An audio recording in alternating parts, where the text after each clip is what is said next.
আজ আমরা কোরআন এবং হাদিসের আলোকে রমাদানের ২৭টি বিশেষ করণীয় বর্জনীয় সম্পর্কে কোরআন এবং হাদিসের আলোকে কিছু কথা আরজ করব। ওমা তৌফিক ইল্লা বিল্লাহ। বছরের ১১ মাসে আমাদের আমল এবং ইবাদতের যেটুকু ঘাটতি হয়, যেটুকু ত্রুটি বিচ্যুতি থাকে, সেই ইবাদত এবং নেকামলের ত্রুটি বিচ্যুতি এবং ঘাটতি পোষায় নেওয়ার জন্য রমাদান হলো আমাদের জীবনের সবচেয়ে বড় এবং সুবর্ণ সুযোগ।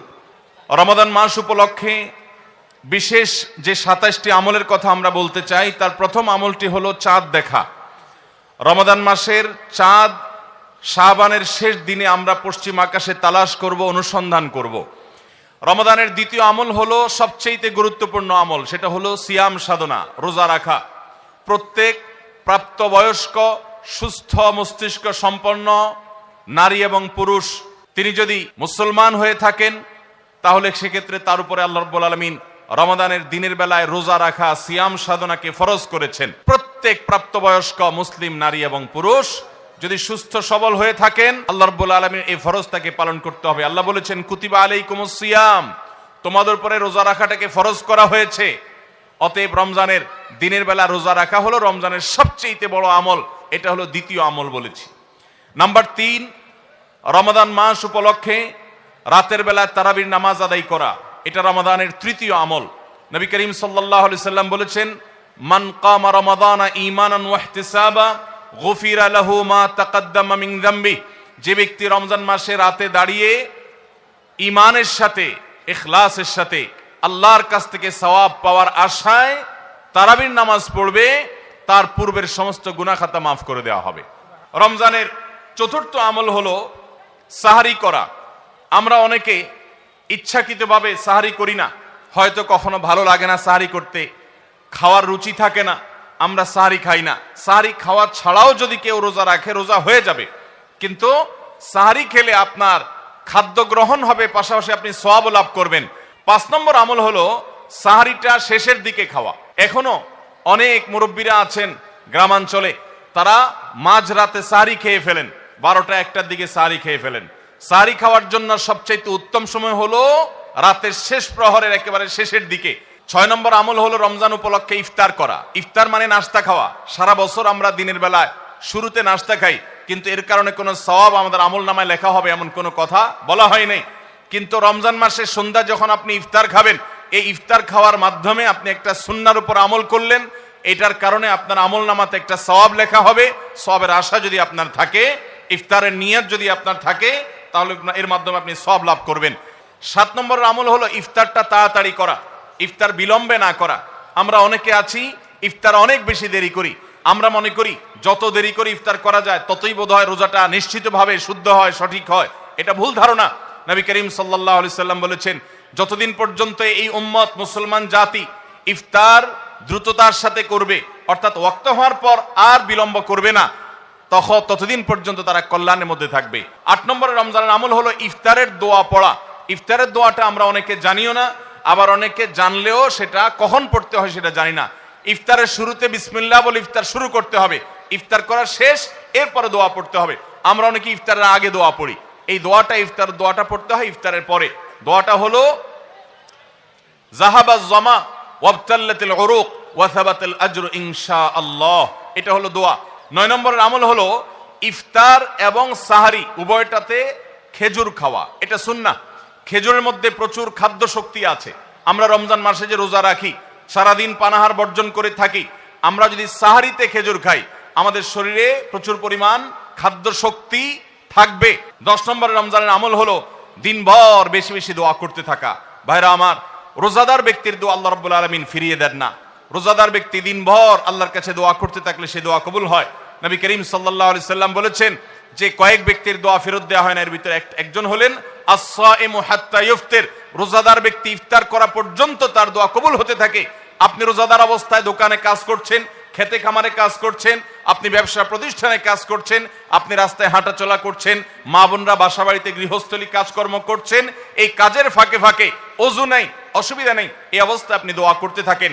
রোজাদার অবস্থায় দোয়া কবুল হয়। সারাদিন আপনি মনে মনে আপনার চাওয়াগুলো আল্লাহর কাছে নিবেদন করেন, আল্লাহর সাথে আপনি কথা বলতে থাকেন, কারণ দোয়া কবুলের একটা মোক্ষম সময় হলো রমজান মাসে এই রোজা অবস্থায়। 11 নম্বর রমজানের বিশেষ আমল হলো সকল প্রকার পাপাচার বর্জন করা, কারণ রমজানের রোজার উদ্দেশ্যই হলো আমরা যেন পাপাচার বর্জন করতে পারি। 12 নম্বর আমল হলো পাপাচারের মধ্যে আবার বিশেষ করে মিথ্যা কথা, মিথ্যা কাজ, প্রতারণা 2 নম্বরই, এগুলো পরিহার করে চলা। এগুলো অন্য সময় তো পরিহার করতেই হবে, রমজানে আরো বিশেষ গুরুত্বের সাথে পরিহার করতে হবে। বুখারীর হাদিসে আসছে, নবী করিম সাল্লাল্লাহু আলাইহি সাল্লাম বলেছেন, মাল্লাম ইয়াদা কাওলাজ জুরি ওয়াল আমাল বিহি ফালাইসা লিল্লাহি হাজা আন ইয়াদা তাআমাহু ওয়া শারাবা। যে ব্যক্তি মিথ্যা কথা, মিথ্যা কাজ এগুলো ছাড়লো না, সেই ব্যক্তির উপবাস থাকায় আল্লাহর কোনো ঠেকা পড়ে নাই। অর্থাৎ তার এই রোজা থাকাটা উপোস থাকা ছাড়া কিছুই নয়। 13 নম্বর আমল হলো স্পেশালি ঝগড়াঝাটি থেকে বিরত থাকা। 14 নম্বর বিশেষ আমল হলো সাধারণ যত আমল আছে, সাধারণ যত ভালো কাজ আছে, সেই ভালো কাজগুলো এই মাসে সবচেয়ে বেশি গুরুত্বের সাথে করা। কারণ আপনারা জানেন নবী করিম সাল্লাল্লাহু আলাইহি সাল্লাম বলেছেন, রমজানের শুরুর দিকে আল্লাহর পক্ষ থেকে এক ফেরেশতা ঘোষণা দিতে থাকে, ইয়া বাগিয়াল খায়র আকবিল, তোমাদের মধ্যে কেউ কি কোনো কল্যাণের পথে চলতে চায়, এমন কোন মানুষ আছে যে কল্যাণকামী, যে ভালো কাজ করতে চায়, তাহলে সে যেন অগ্রসর হয়। কারণ ভালো কাজ করার মৌসুম এসেছে, সময় এসেছে, সুবর্ণ সুযোগ এসেছে। এটা আমল করার সময়, এটা নিজের আমল নামার শূন্য স্থানগুলো পূরণ করার সময়, এটা জান্নাতের পথে এগিয়ে যাওয়ার সময়। অতএব যত নেক আমল আছে, সেটা যেই ধরনেরই হোক না কেন, সকল ভালো কাজ সবচেয়ে বেশি করতে হবে এই রমজান মাসে। 15 নম্বর আমল হলো খুব গুরুত্বের সাথে ইস্তেগফার করা, আল্লাহর কাছে গুনাহ মাফ চাওয়া। এটা হলো 15 নম্বর আমল, যে গুনাহগুলো মাফ করাবো, জাহান্নাম থেকে মুক্তির পরোয়ানা দেয়া হয়, সেটি আমার নামটা যেন সেই তালিকায় যায়, সেই চেষ্টা আমরা করব প্রতিদিন। 16 নম্বর রমজানের বিশেষ আমল হলো রোজাদারকে ইফতার করানো। নবী করিম সাল্লাল্লাহু আলাইহি সাল্লাম বলেছেন, মান ফাত্তারা সাইমান ফালাহু মিথলু আজরিহি মিন গায়রি আন ইউনকাসা মিন আজরিহি শাইআ। যদি কেউ কোনো রোজাদারকে ইফতার করায়, আল্লাহ রাব্বুল আলামিন ওই রোজাদারের রোজার কারণে তিনি যে সওয়াব পেয়েছেন তারটা তিনি পাবেন, অতিরিক্ত বোনাস হিসেবে যেই লোকটা ইফতার করালো রোজাদারকে, আল্লাহ তাআলা তাকে সমপরিমাণ সওয়াব দান করবেন। 17 নম্বর রমজানের স্পেশাল আমল হলো যে রমজানে বিশেষ গুরুত্বের সাথে কোরআন তেলাওয়াত করা। কারণ রমজান মাসের পরিচয় দিতে গিয়ে আল্লাহ তাআলা কোরআনে বলেছেন, শাহরু রমাদান আল্লাযী উনজিলা ফীহিল কুরআন। রমজান এমন মাস যে মাসে কোরআন নাজিল করা হয়েছে। এই কোরআন দিয়ে রমজানকে আল্লাহ পরিচয় দিয়েছেন। রমজান মাসের মর্যাদাই হয়েছে কোরআনের কারণে। এই জন্য কোরআনের সাথে রমজানে বেশি সময় কাটাতে হবে। কোরআনের হালাকা করবেন, কোরআনের মজলিস করবেন, কোরআন শিক্ষার আসর করবেন, ইমাম সাহেব মুয়াজ্জিন সাহেবকে দিয়ে প্রতিটা মসজিদে মসজিদে মুসল্লিরা কোরআন শুদ্ধ করবেন, বিশুদ্ধ করে তেলাওয়াত করবেন। কোরআন প্রতিদিন একটু একটু করে তেলাওয়াত করবেন। সম্ভব হলে গোটা রমজানে কমপক্ষে একটা বার কোরআন পড়ে শেষ করবেন। 18 নম্বর আমল হলো কোরআন তেলাওয়াত করার আমল। আমরা সবাই জানি, কিন্তু কোরআন রমজান মাসে নবী করিম সাল্লাল্লাহু আলাইহি সাল্লাম শোনাশুনি করতেন, এটা আমরা অনেকে জানি না। জিবরিল আলাইহিস সালামের সাথে নবী করিম সাল্লাল্লাহু আলাইহি সাল্লাম কোরআন শোনাশুনি করতেন। তিনি জিবরিলকে শোনাতেন, জিবরিল তাকে শোনাতেন। এই জন্য রমজান মাসে আপনি কোরআন তেলাওয়াত করে আপনার স্ত্রীকে শোনান, স্ত্রী তেলাওয়াত করবে, আপনি শুনেন, আপনি অন্য কারোর সাথে এভাবে শোনাশুনি করেন। 19 নম্বর আমল হলো সাদাকা করা, দান করা। 20 নম্বর আমল হলো সাহরি খেতে আমরা যখন উঠি তখন একটু তাহাজ্জুদের নামাজ পড়া, একটু দোয়া করা। এই সুযোগটা 11 মাস আমাদের হয় না। তাহাজ্জুদের নামাজ এত গুরুত্বপূর্ণ যে কোরআনে কারিমে আল্লাহ রাব্বুল আলামিন এই নফল আমলের নির্দেশ করেছেন, অমিনাল লাইলি ফাতাহাজ্জাদ বিহি নাফিলাতাল লাক। রাতের কিছু অংশ নফল হিসাবে তুমি তাহাজ্জুদ পড়ো। ভাইরা আমার, 5 ওয়াক্ত নামাজের জন্য ডাকে মুয়াজ্জিন আজানের মাধ্যমে, আর তাহাজ্জুদের জন্য ডাকেন স্বয়ং আল্লাহ রাব্বুল আলামিন। 21 নম্বর আমল হলো আল্লাহ যাদেরকে সামর্থ্য দিয়েছেন তারা উমরা করবেন। রমজানে উমরার ফজিলত হলো, নবী করিম সাল্লাল্লাহু আলাইহি সাল্লাম বলেছেন, উমরাতুন ফি রমাদান তাআদিলু হাজ্জা। রমজানের একটা উমরা একটা হজের সমতুল্য।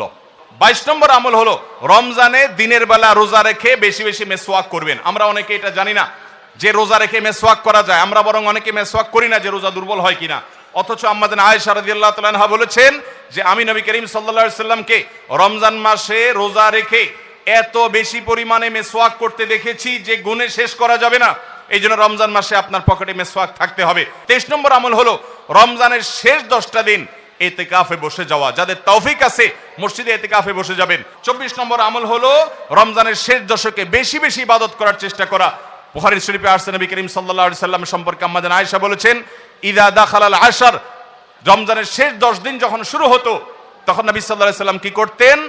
আইকাজ আহিয়া লাইলা, সারা রাত আর ঘুমাতেন না। শেষ 10 দিন সারা রাত ঘুমাতেন না। ওয়াসাদ্দা মিযজারা, কোমর বেঁধে নিতেন। ওয়াইকাযা আহলা, এবং তার পরিবারকে তিনি জাগিয়ে তুলতেন। আরেক হাদিসে আসছে নবী সাল্লাল্লাহু আলাইহি ওয়াসাল্লাম বলেছেন, কারণ নবী সাল্লাল্লাহু আলাইহি ওয়াসাল্লাম ইযা দাখালাল আশর ইয়াজতাহিদু ফীহি মা লা ইয়াজতাহিদু ফী গায়রি। নবীজির জীবনে কখনো ইবাদতের জন্য এত চেষ্টা করতেন না যত চেষ্টা করতেন রমজানের শেষ দশকে ইবাদতের জন্য। 25 নম্বর আমল হলো লাইলাতুল কদর তালাশ করা। নবী করিম সাল্লাল্লাহু আলাইহি ওয়াসাল্লাম বলেছেন, তাহাররু লাইলাতুল কদর ফিল ভিত্রি মিনাল আশরিল আওয়াখির মিন রমাদান। তোমরা রমজানের শেষ দশকের বেজোড় রাতগুলোতে লাইলাতুল কদর বেশি বেশি করে তালাশ করো। বেজোড় রাতগুলোতে বেশি বেশি, শেষ দশকের প্রত্যেক রাতেই জেগে জেগে ইবাদত করা কদর হতে পারে সে আশায়। কদরের একটা রাত যদি ইবাদত করতে পারেন আপনি, তাহলে 1000 মাস ইবাদতের চাইতে বেশি উত্তম হবে, আপনার আমলনামাতে সওয়াব বেশি জমা হবে।